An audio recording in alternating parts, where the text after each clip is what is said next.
Okay, hive number 2.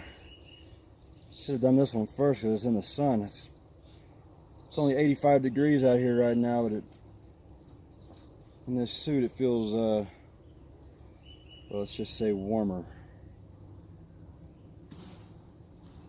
Alright, knock those guys back into their home. Beetle.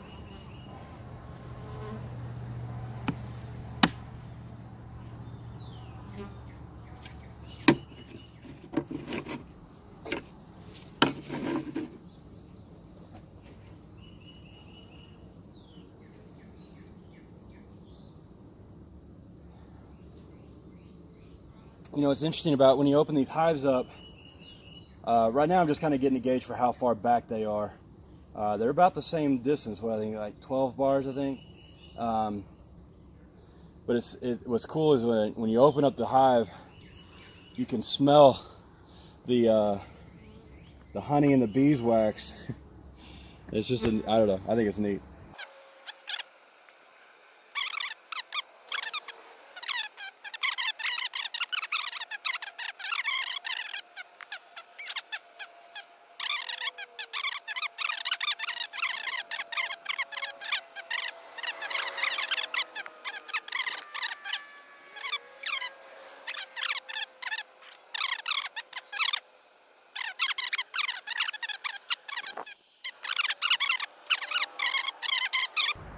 Now this one, I don't know if you can see over here.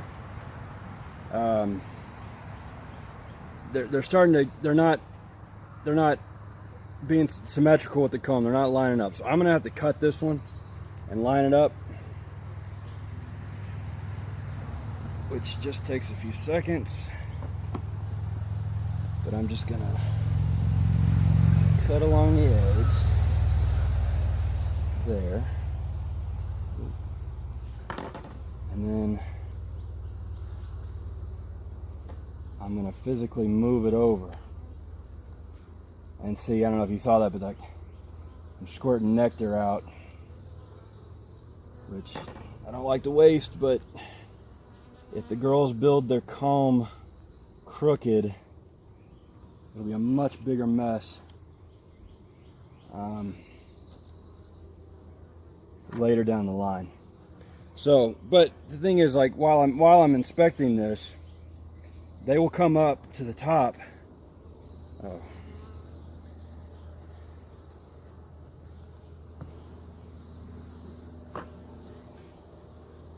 Anyway, they'll come up here and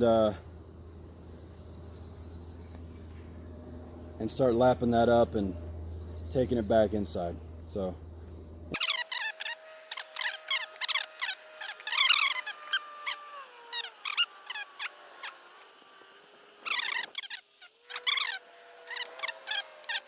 And again, I mentioned before, you know, if you just kind of, you know, if you're gentle, don't mess with them too much, they stay pretty docile. And again, I don't know if you can really see. I'll try to line that up. But the honey is at the top, right? And you can see it bows out. And it's fatter. The honeycomb is fatter than the brood comb. And again, I'm not sure if you can see that or not, but that's why we use the spacers towards the back of the hive, because the honeycomb is wider than the brood comb. Okay, I see eggs. A little bit.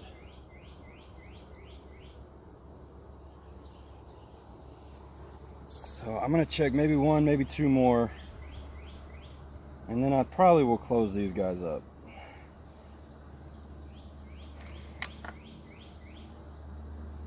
I thought more of them would be out foraging by now, but they're kind of in shade during the morning, and they really utilize the sun. One for navigation, so they can find their way back to the hive. But that's kind of like, you know, I guess like kind of like chickens and roosters, right? You know, they wait for the sun to come up, then you start hearing them, then they start getting active. So with the shade, they're not out first thing in the morning, but I would think that they'd be more. There'd be fewer bees in the hive than there are now. All right. See some eggs. See lots of capped brood.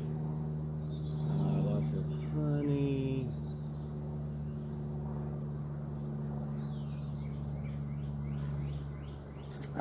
I wish I would see more open egg cells.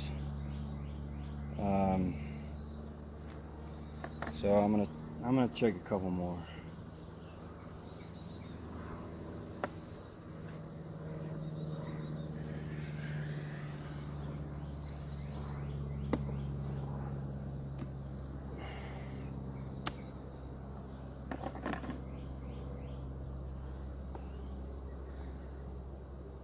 All right.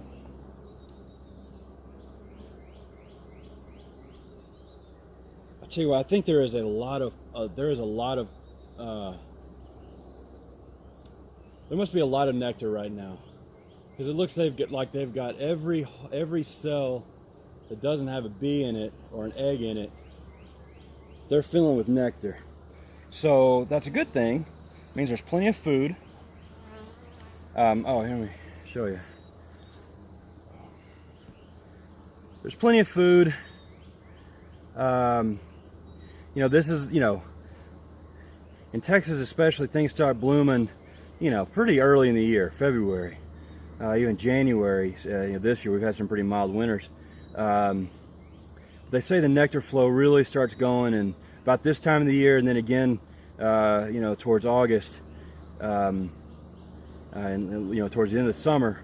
But yeah, I mean, almost all these cells that are not brood are filled with pollen, or not pollen, with nectar. So I don't think they like being stood on edge like that. I'm trying to figure out what's going on. Come on, dude, get out of the way.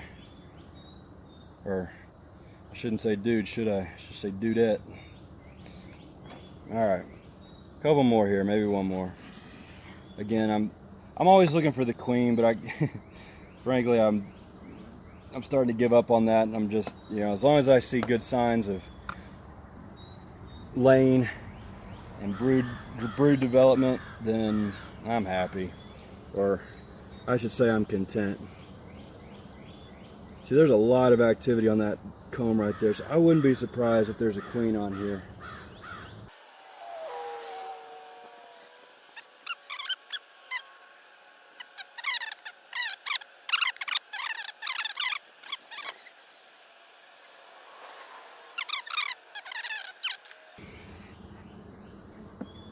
Yeah, so the other thing about the Texas heat is you don't want to leave these hives open too much. It's already a little bit warmer inside the hives, you know, around 90, 93 degrees.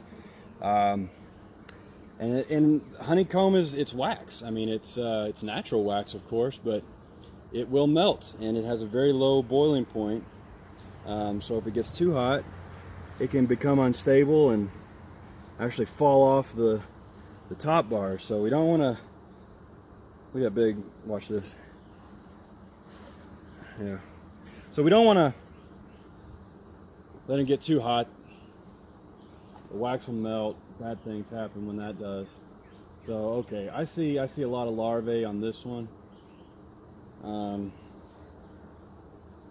Ooh, still no queen though, but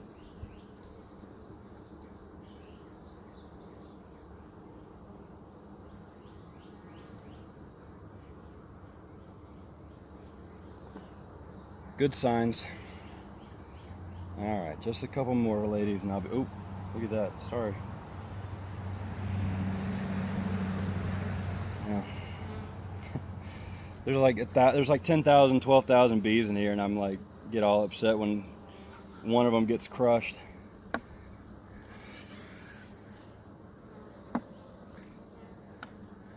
Somebody asked me if I thought about this as my pets, and the answer is no, I don't. But I do like coming out and checking on them. I enjoy it.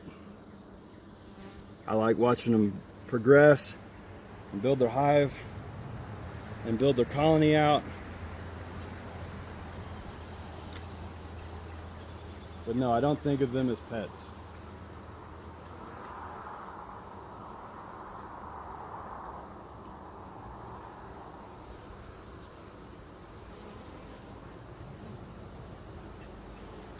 Man, lots of activity, just I cannot find that queen to save my life.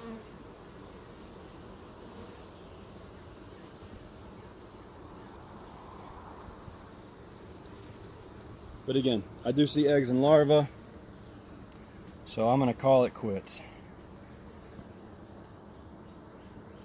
If I can get them, there we go.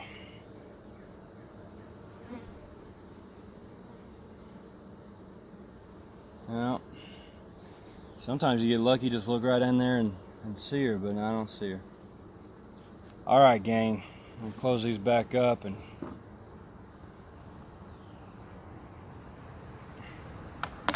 see you next week.